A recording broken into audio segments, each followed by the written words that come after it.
Sa likod ng bawat ngiti, may lihim na tinatago. Dito sa John's Secret Files, ilalantad natin ang mga kwentong bawal, mapusok at puno ng pagnanasa.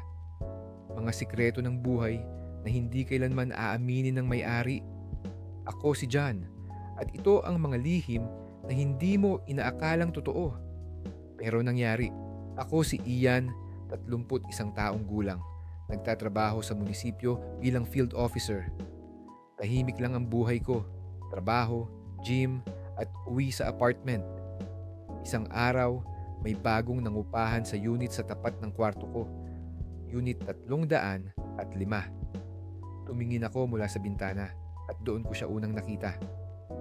Aya. Payat, chinita, may bitbit na school bag, nakasuot ng uniforme ng senior high school. Mahinhin ang kilos, pero may mga titig siyang parang hindi inosente. Kinabukasan, nagkasalubong kami sa hallway. Tumango siya, umiti. Doon ko lang napansin ang mahinang boses niya. "Good morning po." Tumango lang ako. Hindi ako dapat mag-isip ng kung ano-ano. Bata siya, estudyante. Pero sa mga sumunod na araw, nagiging madalas ang pagkatok niya sa pinto ko. Minsan, dahil daw walang tubig. Minsan, nanghihiram ng charger. Minsan, ewan ko kung totoo pa. Isang gabi, habang nagbubukas ako ng canned beer sa sala, may kumatok. Si Aya. "Kuya Ian, pwedeng makitulog?" Naka-shorts lang siya, manipis ang sando, kita ang itim na strap ng bra. May leak kasi sa kwarto ko. Basta yung kama tumigil ang mundo ko. Alam kong mali.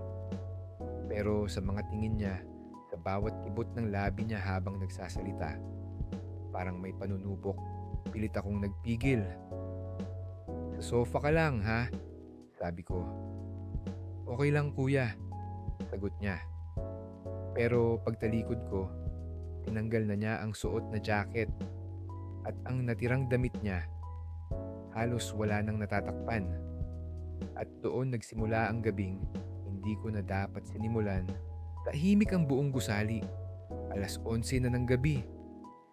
Si Aya nakahiga sa sofa pero halatang gising pa. Ako naman hindi mapakali sa loob ng kwarto ko.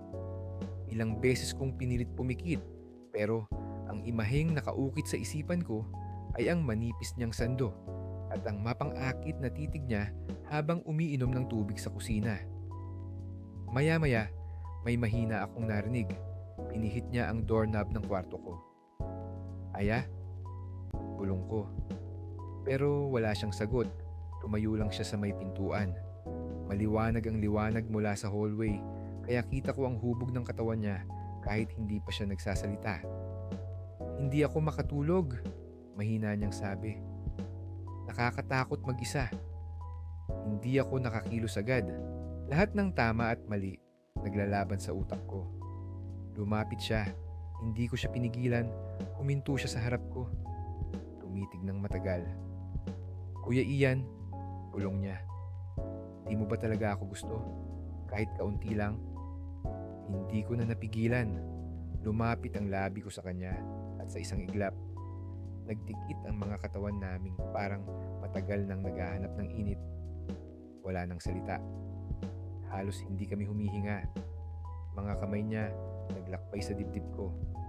Ang labi niya mainit, sabik, parang bihasang nang aakit kahit inosente ang muka. At sa kwartong iyon, tuluyang nangyari ang hindi dapat. Kinabukasan, walang bumangon agad. Tahimik sa pagitan naming dalawa. Pero hindi awkward. Sa halip, may lihim ng ngiti sa sulok ng labi ni Aya habang nagtitimpla siya ng kape. "Kuya, masarap pala yung bawal, no?" Bulong niya, sabay kindat. Natawa ako. Pero sa loob-loob ko, kabado ako. Alam kong hindi ito dapat. Legal man siya sa edad. Hindi pa rin ito tama. Estudyante siya. Ako, isang empleyado ng gobyerno. Kung malaman ng kahit sino. Pero gabi-gabi, bumabalik siya. Minsan dala ang schoolwork. Minsan may pagkain. Pero nauuwi palagi sa parehong gabi.